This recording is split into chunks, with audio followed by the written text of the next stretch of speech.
Welcome back to another episode of Rob Sports Center, man. If you clicked on this video to understand the importance of coaching, if you clicked on this video to understand why coaching is the most valued position in sports, then you're on the right video. Now, if you clicked on this channel for top of the line sports analysis, then you're on the right channel, period. But more specifically for this video, if you clicked on to understand what I'm talking about in terms of coaching, right? So, boom, I'm gonna jump straight into it. So you guys may know that I've said several times here recently, a lot of my videos, that I've been studying Brady a lot by him switching over to an analyst, and I'm not having to deal with him, because I'm a Saints fan and having to go against him twice a year anymore. But I've been studying him a lot. Now I don't mind seeing him. Back then I didn't want to see him. Now I don't mind seeing him. So I was looking at one of his Colin Hurd interviews. His Colin Hurd interview where he was kind of like talking about, just giving knowledge and game for for sports, for football. And he was just talking, and one thing I kept hearing was consistent in him was, did we put ourselves, or were we put in the best possible position to be successful? So a lot of the time, especially us as fans, we like to put a lot of blame on the players. We like to put the blame on the quarterback. Obviously, that's who's going to get maybe 75% of the blame, and the rest of it is going to be distributed through players and coaching, maybe. But we like to put blame on a lot of people. We put blame on, why the quarterback made this read, or why the quarterback did this, or why. And it's like, y'all have to understand one thing, right? For the most part, there is a very few quarterbacks in the National Football League that actually has the free reign to get up at the line of scrimmage and look and observe and say, okay, I don't want that. This is what we're going to do. Like, I'm going to give you some of the names from, they're not playing anymore, but like when you look at guys like Tom Brady, when you look at guys like Drew Brees, when you look at guys like Peyton Manning, when you look at guys like A-Rod, A-Rod's still playing, but when you look at guys like Aaron Rodgers, when you look at these top of the line guys, I'm pretty sure Joe Montana, them too, all those guys, Dan Marino, all the legends, Steve Young, Troy Aikman, they had the free reign to be the point guard of the offense, right? Everything, if you didn't know anything about basketball, I'm gonna switch it up to basketball briefly, but I'm coming back to football, so don't click off.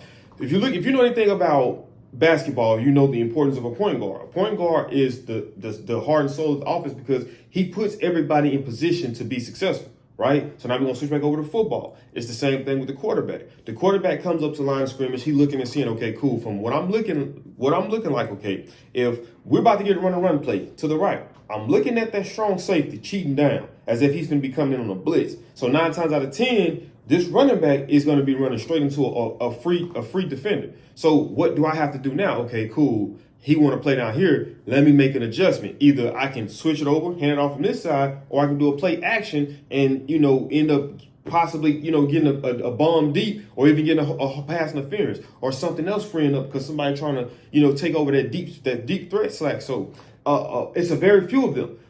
A lot of the other ones, like the guys in today's games, for one, they haven't earned they don't have the credibility to be able to do that. You might got Mahomes, obviously. I would probably say Joe Burrow, but, let's just be realistic.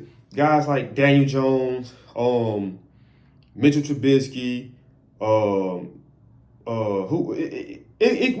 you get the gist of what I'm saying. They don't have that free reign. So we have to understand that what they're doing is what the coach tells them to do. Let's go back to Super Bowl 49.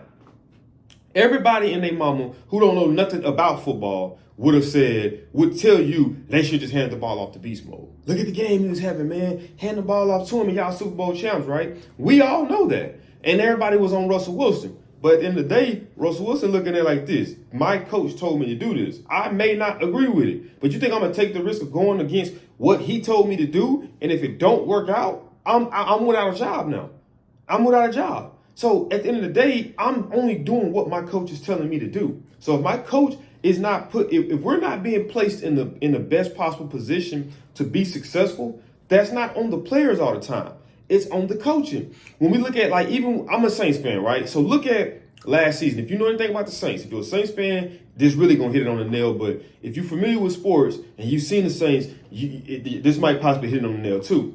When you look at the Saints offense, you have Derek Carr, who in my opinion is a good quarterback, right? You got Rashid Shaheed, you got Shaheed, who's a speedster. You got Chris Olave, who's a speedster. You got Juwan Johnson, who's a pretty good tight end. Obviously, you got the dog Camaras. Obviously, you got Jamal Williams. We got him last year from the Detroit Lions, who had just led the league in rushing touchdowns the year prior. When you look at that team and a good offensive line too, when you look at that team, you ask yourself, how is an offense like that not able to score more than 21 points on a consistent game basis? If you give that offense to Mike McDaniels, it's a different type of offense. If you give that offense to Shanahan, it's a different offense. If you give that offense to Sean McVay, it's a different offense. It is. Let's just be honest. If you give that offense to Andy Reid, it's a different offense. You're going to see, and people are going to be like, man, they're going to be looking at the coach, whoever you give that offense to, they're going to be looking at like, man, how? But they're not putting them in the best possible position to be successful. So we get so mad and get so frustrated at I'm a victim of it, even with Kamara. So we got so used to a certain production level from Kamara over the years that once we got used to that, we didn't want to give him any leeway to understand, okay, it's like, bro, if I'm running the ball, if we're handing the ball off every snap into defensive run-heavy coverages or formations, what can I do at that point? We have to be able to scheme around that to figure out different ways to get him involved. That's coaching. So that's the importance of coaching. Look at Alabama. Look at the New England Patriots for all those years. Look at Duke in basketball for all those years. Kentucky in basketball all those years. New Orleans Saints for all those years. And if you look at what I'm saying, I'm basically just saying, look at the organization. We're not talking players. I don't want to hear Drew Brees because I said Sean Payton. I don't want to hear Tom Brady because I said New England Patriots. Look at those organizations, those franchises I just named to you, right? Look at them and analyze them and study them and watch them. Even the Cowboys back in the day, in their time, when they was at the top. 49ers as well too, right? When you look at these franchises that had these mass successes, where do you think those successes come from? Those successes come from a culture that was created and that proceeds to exist regardless. When you look at teams that's been successful over the course of 10 plus years, you got to ask yourself, okay, cool. Within those 10 years, I'm pretty sure they might have had some big name guys, some big name talent, but when the talent left, the play didn't leave. They still stayed where they were at. You see what I'm saying? You get what I'm saying? So what do you think sets that culture? It's not the quarterback. It's the coaching. It's the head coach. It's the OC. It's the DC. It's the position coaches. That's what sets that culture. It's a culture. It's a standard of excellence that we demand. Is things going to be perfect all the time? No. Are we going to come out and have the best game every game? Absolutely not. But that's not going to strive. That's not going to take away from us striving to do that. So I was looking at in this same interview with Colin Hurd, and he asked Brady. Well, they were just talking about, like I said, just chopping up game. I can't remember the exact question that led to it, but Brady was just talking about that when he was in New England, he was blessed because everybody was coached. Like it didn't matter if you was the starting quarterback or if you was the scout team quarterback. You was coached up as if you were a starter. And he was saying about the Patriots then offensive line coach. I forgot his name, but he was saying that that's the best offensive line coach in football, history. Because he was like, he's coaching the offensive line as if it's the scout, as if it's the guys who are going to be going and playing on Sundays. Now, some coaches might say, man, I ain't got time to be investing all that into somebody who ain't going to see the field. And granted, you might be right. They might not see the field. But hypothetically speaking, let's just say if this person gets hurt now, and this is a valued position, and this is a backbone of what makes us successful. And if he gets hurt, what do? We say, oh, season over with? No, we next man up, right? So the next man, he can backfill that position because he understands that level of excellence, because the same way that this guy, the star, was coached, the same way this guy right here who haven't submitted himself in the NFL is coached. So he's going to be able to fill in. So that's the importance of coaching. Regardless if you first string, second string, third string, fourth string, scout team, regardless if you're going to make the final cut or not, regardless if you're going to be with us next year, we're going to make sure that you're coached up that way. If you have to, if need be, we can say, hey, let's fill him in. I like what we're seeing from him in practice. We know mentally they got it. They got it because it's the same thing that we're giving them the same amount of time as our starters.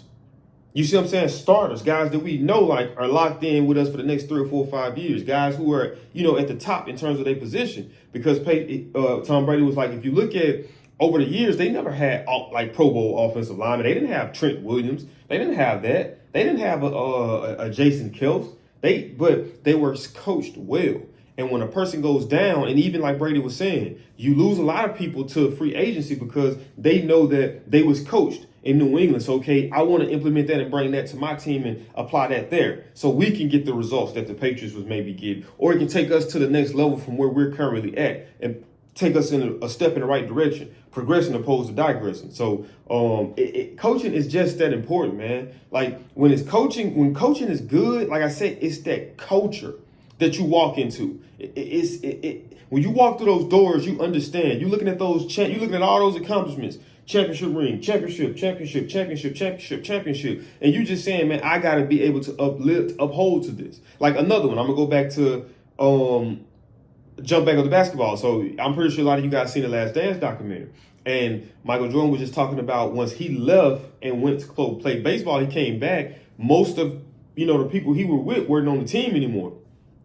So it was a team full of new faces.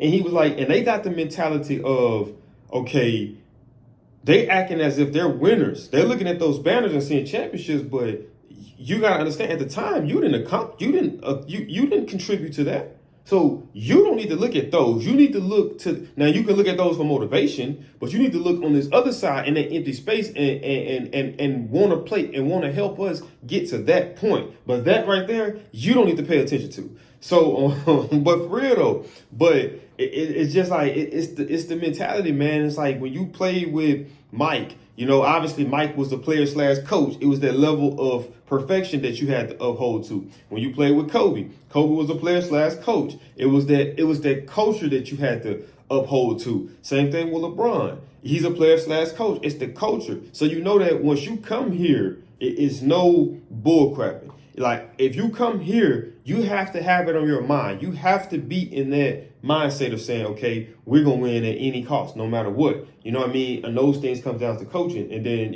but I'm ending off right here too, though. So check this out. This is another thing I'm going to say. This is the importance of coaching, right?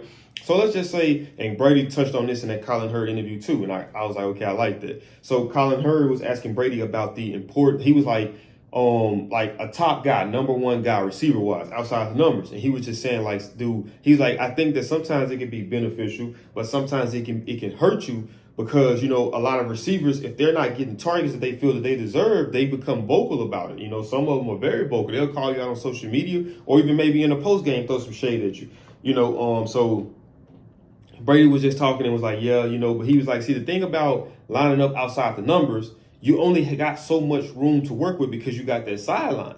He was like, now with the slot, you have so many different options because you don't have that. You're not in a confined space like how you're on the outside numbers. So he was like, so, if a team really wants to take away your number one option, they can do that. They'll roll the coverage their way and they'll high-low bracket them. And it's going to be very difficult, like Brady said, to get them the ball. Now, here's the thing. As a coach or even as a quarterback, but I'm going to say coach, you have to have that understanding of saying, okay, so check this out. So who am I using as an example? Justin Jefferson. Okay, so if they doing Justin Jefferson like that and we're having a hard time trying to get him the ball, right? Guess what I'm going to tell Justin Jefferson, man? I'm going to be honest, JJ. This game right here, you probably not going to see too many touches. So you're not going to affect the game in terms of box score because you're not going to have receptions, you're not going to have yards, you're not going to have touchdowns, right? Now, you can affect the game in a positive manner because you have to continuously run every single play as if you're going to get the ball and knowing you're not going to get the ball. You know what I mean? Because most receivers, if they're getting the ball based off of their effort. Most of them, if they know the ball ain't coming their way, they're probably not going to give 100% effort. Now, if they know the ball coming their way, they're going to give 100% effort. And people can pick up on those habits. A good coach will. So we need you to come out firing every single play, man, regardless, because you got to put yourself aside and understand that, okay, now it's time for these guys over here to step up because they're playing, because they're being played one-on-one. You see what I'm saying? So if let's just say if one of those guys over there start acting up now you got to take off the high-low double team. Now you get targets. Now some teams might say, I don't give a damn. I don't believe that's consistent enough, and we're gonna stay on JJ. And then, like I say, hey, okay, it's time for you to just punish on that side. But you got to get them in the mindset of understanding that, okay, it's deeper than just this. It's not like you're not valued. You're valued. You being them playing you the way that they're playing you shows you the respect that they have and shows you how great you are, because there's not a lot of receivers in the NFL that's getting that type of attention. But that was a video that I had just been wanting to make for a while, and I was like, man, let me go and get this video banged out. But no, coaching is very important, man. Like it really is. I think a lot of times we put so much blame on the players, and sometimes the players do deserve the blame. Sometimes it's a 50-50. It's just as much on the players as it is on the coaches. But I think that we hear a lot of times players getting thrown under the fire much more than we actually hear coaches being thrown under the fire for not being able to scheme around or, come up with different concepts that benefits the talent that they're around. You know what I mean? I don't call you a great coach just because you can coach great players. Great players like Brady don't really require too much coaching because, like I said, that's a coach/player. Listen to the man talk. He talks as if he's a coach. So just imagine that mentality as a quarterback. That's rough, brother, and that type of information. But that is it for this video, man. Feel free to comment down below and let me know what you guys think. And also, man, shoot me some good coaches in the comments, some other guys that I might have didn't name. Whether it's high school or college, man, I'm all levels. Like I said in my intro, I'm coverage on all levels, man. So shoot me that. But like I said, if you enjoyed this video, man, do me a big favor. Smash that thumbs up button. Also, if you're new to the channel, man, make sure you subscribe. And when you subscribe, click that post notification bell. That way you be notified on all things Rod Sports Center. Peace. I'm out this thing. I'll see y'all in the next video.